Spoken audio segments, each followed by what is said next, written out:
नमस्कार दोस्तों, मेरा नाम है अरुण सिंह और आप सफ़र कर रहे हैं फ्री एजुकेशन वर्ल्ड की दुनिया में। करंट अफेयर जो हमने कल से सीरीज स्टार्ट करी है उसके अगले चरण में हम पहुंच चुके हैं 3 अगस्त। आज हम 3 अगस्त 2022 का जो करंट अफेयर है एग्ज़ाम पर्सपेक्टिव से उसके बारे में डिस्कस करेंगे। हाँ, तो सुप्रीम कोर्ट का भी एक फैसला आया है, उसमें बोला गया, उसने एक्चुअली सुप्रीम कोर्ट ने फाइनेंस कमीशन से पूछा जो ये फ्री बीज चल रहा है, फ्री में चीज़ें बांटी जा रही हैं, इस पे आप कोई रोकथाम लगाइए। इलेक्शन के चलते कई सारी पार्टियां क्या कर रही हैं, फ्री में चीज़ें दे रही हैं, बहुत सारे ऐसे प्रोमिसेस कर रही हैं जिसमें चीज़ें फ्री में दी जा रही हैं और ये फ्री बीज प्रोमिसेस जो हैं इससे देश का आगे चल के नुकसान भी हो सकता है। तो इलेक्शन कमीशन ने बोला कि इलेक्शन कमीशन से सुप्रीम कोर्ट ने बोला कि इस पे आप थोड़े विचार करिए, इस पे रोकथाम लगाइए। लेकिन इलेक्शन कमीशन ऑफ इंडिया ने साफ मना कर दिया। उन्होंने बोला कि जो मेमोरेंडम होता है इलेक्शन का, जो मैनिफेस्टो होता है किसी भी पार्टी का, वो एक रिटन प्रोसीजर है और उस पर अंकुश लगाया तब तक नहीं जा सकता जब तक पार्लियामेंट उस पर कोई कानून ना बना दे। और हर एक पार्टी कुछ ना कुछ ऐसी घोषणाएं जरूर करती है जो कि वो पूरी ना कर सके। तो ऐसा कानून पार्लियामेंट कैसे बनाएगी? जब तक पार्लियामेंट कोई इस पे रूल बनाकर नहीं देगी तब तक हम इस पर कोई अंकुश नहीं लगा सकते। अगर हम फ्री बीज की बात करें तो ये मुद्दा बेसिकली निकल कर आया है दिल्ली गवर्नमेंट से। जो दिल्ली गवर्नमेंट ने इलेक्ट्रिसिटी फ्री करी और पानी फ्री करा, तो उसके ही चलते, और बाद में फिर यूपी गवर्नमेंट ने राशन फ्री कर दिया। तो ऐसे ही कई सारी गवर्नमेंट ने अलग अलग चीज़ें फ्री कर रखी हैं अपने अपने एरिए में। तो ये मुद्दा इतना ज़्यादा गर्मा गया अभी गुजरात के इलेक्शन में। मैनिफेस्टो में केजरीवाल जी ने बोला, जो अभी दिल्ली के माननीय मुख्यमंत्री जी हैं, उन्होंने बोला कि अगर गुजरात में हम इलेक्शन जीतते हैं तो यहाँ पर बिजली फ्री कर देंगे, पानी फ्री कर देंगे, जैसे कि दिल्ली में है। सबके पास अपने अपने डेफिनेशंस हैं फ्री की। कुछ लोगों को लगता है ऐसा होना चाहिए, कुछ लोगों को लगता है ऐसा नहीं होना चाहिए। जिन लोगों को लगता है ऐसा नहीं होना चाहिए उनका मानना ये है कि जो पैसा है जनता का फ्री में नहीं लुटाया जाना चाहिए। लेकिन जिन लोगों को लगता है ऐसा होना चाहिए उनका मानना ये है कि पैसा जो नेता लोग स्विस बैंक में जमा कर देते हैं वो जनता पे ही तो हम खर्च कर रहे हैं, तो यहाँ फ्री कुछ भी नहीं है, टैक्स का पैसा ही जनता को दिया जा रहा है। तो अलग अलग तरीके हैं, कहीं पे फ्री इलेक्ट्रिसिटी है, वाटर सप्लाई फ्री है, या कहीं किसानों का लोन माफ़ कर दिया जा रहा है, कहीं पे मंथली अलावेंस दिया जा रहा है जो बेरोजगारी भत्ता है, कहीं पे लोगों को जो वुमेन हैं उनको अलग से कुछ मिल रहा है, या फिर कहीं पे लैपटॉप या स्मार्टफोन दिए जा रहे हैं ये इस लालच में कि अगर आप हमें वोट देंगे तो हम आपको ये देंगे। ऐसे ऐसे वादे किए जा रहे हैं और कहीं कहीं पे बांटा भी जा रहा है। और अगर हम इसको थोड़ा ऑल लेवल पे बढ़ा के देखें तो जो कॉर्पोरेट है उनको कंसेशन मिल रहे हैं, टैक्सेस में कई कई लाख लाख करोड़ के कंसेशन मिल गए हैं, और भी एग्जम्पशंस दिए जा रहे हैं। और उसे क्या बोलते हैं, वेलफेयर की बहुत सारी स्कीम हैं, वहाँ पे भी फ्री बीज देखने को मिलती हैं। जैसे कि जो पब्लिक डिस्ट्रीब्यूशन सिस्टम है जिसमें राशन मिलता है फ्री में, या मिड डे मील योजना है जिसमें भोजन मिलता है, या मनरेगा के तहत जो लोग काम करते हैं कई बार देखने को मिलता है उनको रोज़गार नहीं मिला तो फ्री में पैसे दे दिए गए। तो ये सारी चीज़ें जो हैं देखने को मिल रही हैं इस समय, और नेताओं के द्वारा ऐसे वादे भी किए जा रहे हैं कि उनकी सरकार आती है तो और ज़्यादा वो ऐसे काम करेंगे। और अगर परसेप्शन की बात करें तो बेसिक जो जस्टिफिकेशन है ये दिया जा रहा है कि एक तरीके से वेस्ट ऑफ रिसोर्सेज है, हमारे रिसोर्सेज का और अच्छे तरीके से इस्तेमाल हो सकता था, लेकिन फ्री के नाम पे आपने रिसोर्सेज को वेस्ट कर दिया है। लेकिन अब यहाँ पे प्रॉब्लम ये भी आ रही है कि ये जो है एक पॉलिटिकल इशू के साथ साथ स्टेट के कुछ कानून हैं। स्टेट का भी कहना है कि हमारी मर्जी है, हम जिसे चाहें जैसे चाहें ट्रीट कर सकते हैं, और हम अगर सुविधा अलग से देते हैं तो उसमें किसी का क्या जा रहा है। जैसे बहुत सारी ऐसी योजनाएं हैं जो कि लोगों को भुखमरी से बचाती हैं, जैसे प्रधानमंत्री गरीब कल्याण अन्न योजना के तहत बहुत सारे लोगों को पैंडमिक जो आया उसमें फ्री में भोजन मिला, फ्री में उनको फूड मिला। तो अगर हम बोलें कि ये फ्री बी के नाम पे गलत किया गया तो ये गलत नहीं है, ये बहुत हद तक जस्टिसेबल भी है। और उसी तरीके से पब्लिक डिस्ट्रीब्यूशन के तहत भी लोगों को अन्न मिल रहा है, फ्री मुफ्त में जो अन्न मिल रहा है जिससे उनका पेट भर पाया। और इसकी सुविधा जो थी मुफ्त कर दिया गया पीडीएस को, उसे क्या बोलते हैं, लॉकडाउन में।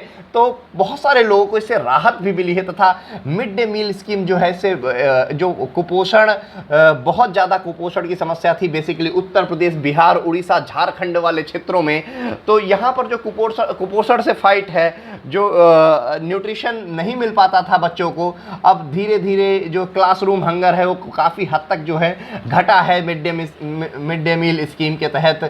तो ये भी आप एक तरीके से कह सकते हैं कोई बुरी स्कीम नहीं है। और एक सोशल सिक्योरिटी के बारे में अगर हम बात करें, जो टेक्स्ट बुक मिलती है बच्चों को फ्री में सरकार की तरफ से, ये भी फ्री में मिलती हैं, लेकिन इससे ये एक तरीके से वेलफेयर की स्कीम है, इसमें किसी को घाटा नहीं है। हालांकि गवर्नमेंट का बहुत सारा रेवेन्यू इसमें जाता है, लेकिन जो वहाँ से प्रोडक्शन हो रहा है, सपोज फ्री में जो बुक्स मिल रही हैं सरकारी स्कूलों में, उससे पढ़कर जो बच्चे निकल रहे हैं वो एक बहुत बड़ा प्रोडक्शन है। तो इसको हम इस तरीके से भी देख सकते हैं। अगर हम इसके कंक्लूजन पे आए तो हम ये ध्यान में रखते हुए हमें थोड़ा, एक तो पार्लियामेंट को बिल बनाना पड़ेगा, ये तो जरूरी है, क्योंकि बहुत सारी चीज़ ऐसी भी फ्री में ऐसे लोगों को भी दी जा रही है जिनको बिल्कुल ज़रूरत नहीं है। लेकिन जो चीज़ें ज़रूरी हैं उनका फ्री में मिलना मेरे हिसाब से, ये मेरा खुद का ओपिनियन है, ज़रूरी होना चाहिए। जैसे शिक्षा है, स्वास्थ्य है, सुरक्षा है, ये सारे ऐसे मुद्दे हैं जहाँ पे फ्री वीज कोई बहुत बड़ा इशू नहीं है। या फिर भुखमरी है, सपोज कोई भूखा मर रहा है, अगर उसको फ्री में अन्न मिल रहा है तो मुझे नहीं लगता यहाँ पे कुछ गलत है। बाकी आपका जो भी विचार है आप कमेंट बॉक्स में लिख सकते हैं। चलिए अगले आर्टिकल की तरफ बढ़ते हैं।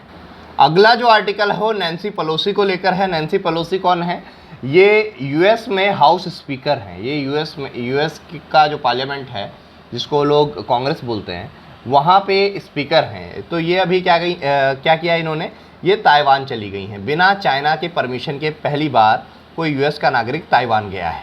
हालांकि चाइना को, वन चाइना पॉलिसी को कहीं ना कहीं यूएस भी फॉलो करता है, लेकिन इस बार कुछ अलग हो गया। तो स्टार्टिंग में तो जो बाइडेन साहब मना कर रहे थे इनको जाने के लिए, लेकिन ये स्पीकर हैं तो इनकी रक्षा करना उनकी जिम्मेदारी है। तो डायरेक्टली आप ये कह सकते हैं कि जो बाइडेन ने तो नहीं भेजा, गई ये अपनी मर्जी से हैं, लेकिन अब तो ऑफिशियल विजिट है, क्योंकि एक स्पीकर किसी कंट्री को विजिट कर रही हैं।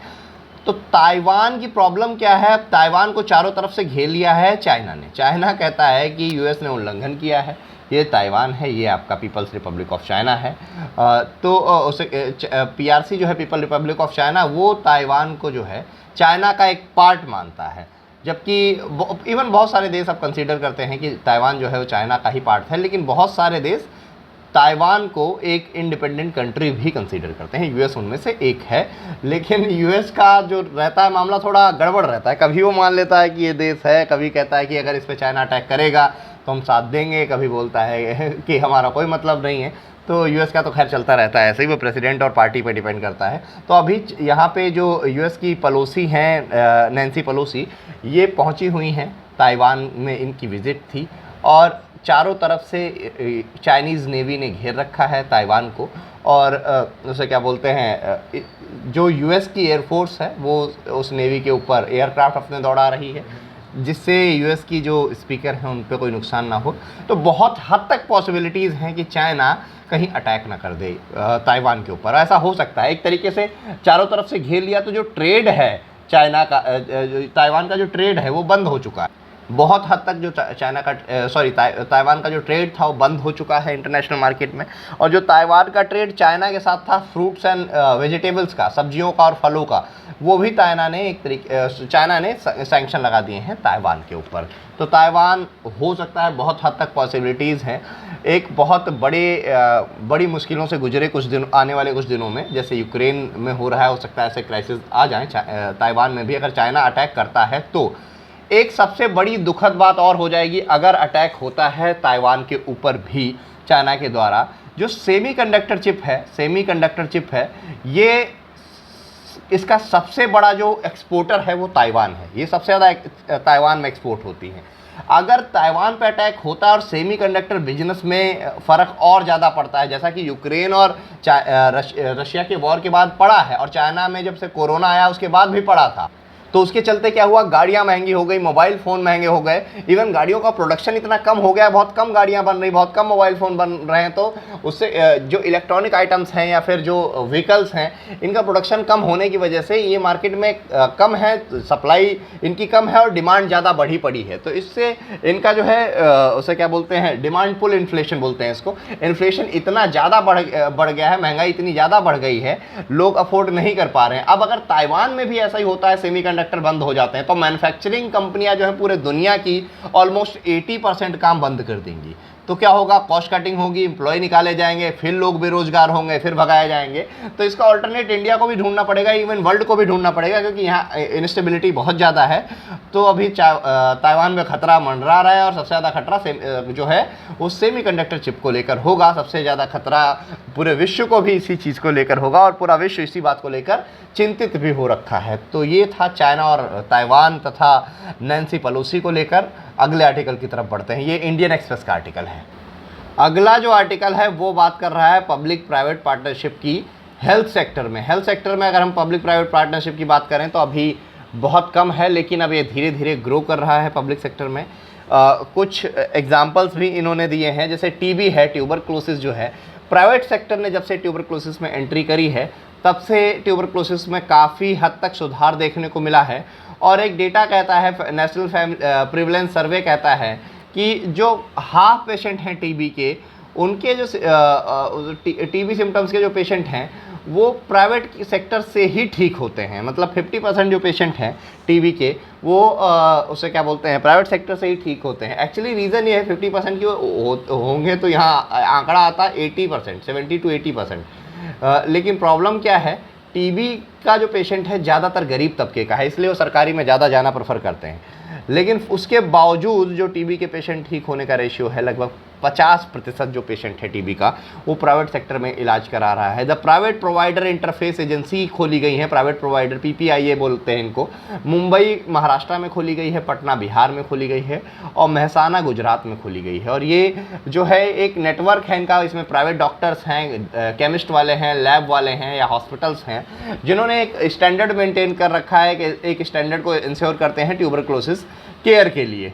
और इसके फलस्वरूप रिजल्ट क्या आया है, अगर हम रिजल्ट की बात करें तो जो मुंबई है वहाँ पे 351% इम्प्रूवमेंट देखने को मिला, तथा पटना में 532% इम्प्रूवमेंट देखने को मिला है टीबी के केसेस में। आप सोचिए, इमेजिन कीजिए कि जो टीबी के पेशेंट ठीक होने की दर है प्राइवेट सेक्टर में, मुंबई में 351% बढ़ गई और पटना में 532% बढ़ गई। और ये बहुत कम समय में हुआ, सिर्फ 2014 से लेकर 18 के बीच में, 4 सालों का ये डेटा है। और इससे पहले सरकारी में इलाज होता था तो कैसे होता था आप सभी को पता ही है।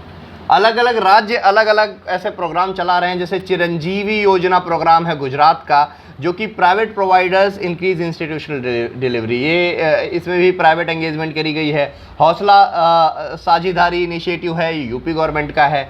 ऐसे ही आयुष्मान जो भारत डिजिटल मिशन है, इसके तहत गवर्नमेंट तथा प्राइवेट दोनों सेक्टर्स के हॉस्पिटल्स में आप इलाज करा सकते हैं 5 लाख तक का, तो ये भी सुविधा दी गई है सरकार के द्वारा। तो ऐसे धीरे धीरे प्राइवेट एंगेजमेंट जितनी बढ़ रही है, हम देख पा रहे हैं कि हेल्थ सेक्टर जो है उतना ही ज़्यादा इंप्रूव हो रहा है, क्योंकि गवर्नमेंट के पास इतना पैसा नहीं है कि वो हेल्थ सेक्टर पर खर्च कर सके। और उसे क्या बोलते हैं, प्राइवेट को अफोर्ड करना पब्लिक की बस की बात नहीं है, तो हमें एक मीडियोकर ढूंढना पड़ेगा, बीच का रास्ता ढूंढना पड़ेगा। अब गवर्नमेंट क्या कर रही है, गवर्नमेंट पैसे दे दे और इलाज हॉस्पिटल बना के कौन खड़ा कर दे, सरकार प्राइवेट आदमी खड़ा कर दे। तो अगर प्राइवेट हॉस्पिटल बन जाएगा, पैसा जो है वो गवर्नमेंट दे देगी, तो अब पब्लिक क्या करेगी, गवर्नमेंट से पैसे लेगी और उसे क्या बोलते हैं, प्राइवेट में इलाज करा लेगी। ये अगर इनिशिएटिव वैसे सक्सेसफुल होगा ही होगा, अगर इसको इम्प्लीमेंटेशन इसका अच्छे से हो जाए, अगर इसे अच्छे से लागू कर दिया जाए बिना किसी करप्शन के, क्योंकि करप्शन बहुत तगड़ा है। मैं खुद हेल्थ डिपार्टमेंट से हूँ, मुझे पता है यहाँ करप्शन कैसे होता है। लोग लेट जाते हैं लाके हॉस्पिटल में, छोटे मोटे हॉस्पिटल में,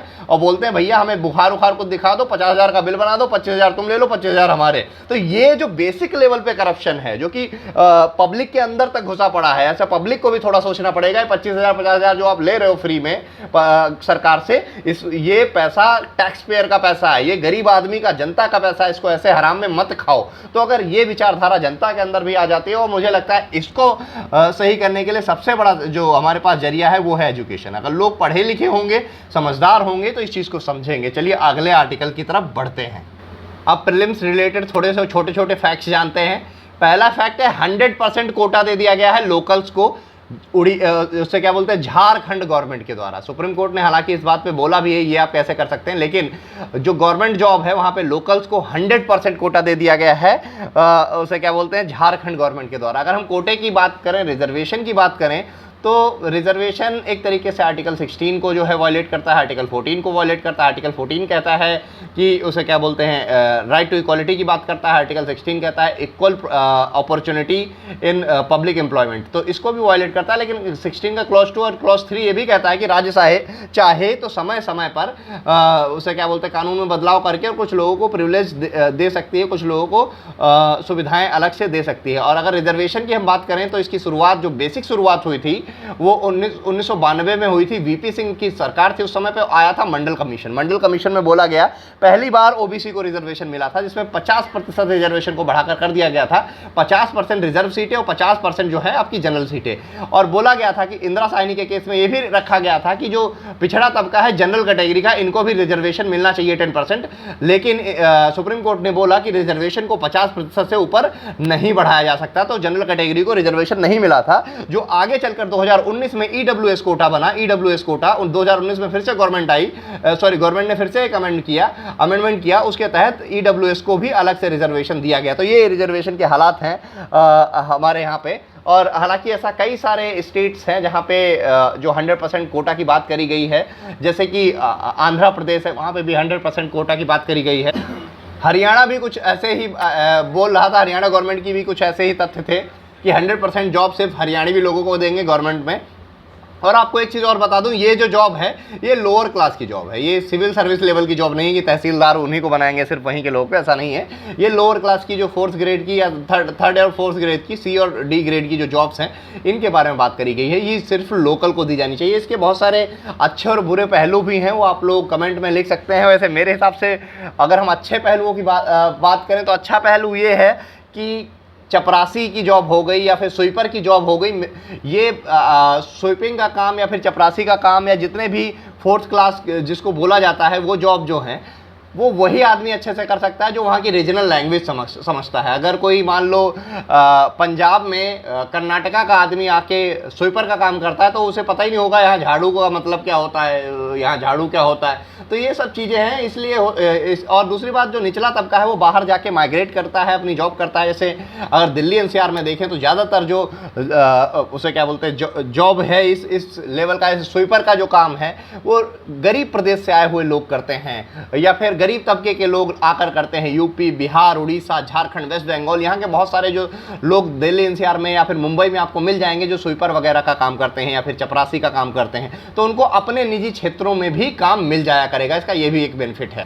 अगर हम रीजनल रूरल बैंक की बात करें तो इसमें अभी थोड़े रिफॉर्म लाने की बात करी जा रही है, क्योंकि बहुत सारी बैंक जो हैं कई बार बंद हो गई। और अगर हम इनके बारे में देखें तो इनकी जो शुरुआत हुई थी ये आरआरबी एक्ट 1976 से हुई थी। नरसिम्हा कमेटी जो थी, इन्होंने सजेस्ट किया था कि रीजनल रूरल बैंक होनी चाहिए। ये आरबीआई से किस प्रकार से भिन्न है, जैसे पंजाब नेशनल बैंक है, पंजाब नेशनल बैंक को कौन रेगुलेट करता है, एसबीआई को करता है। एसबीआई के ऊपर कौन है, आरबीआई है, ठीक है।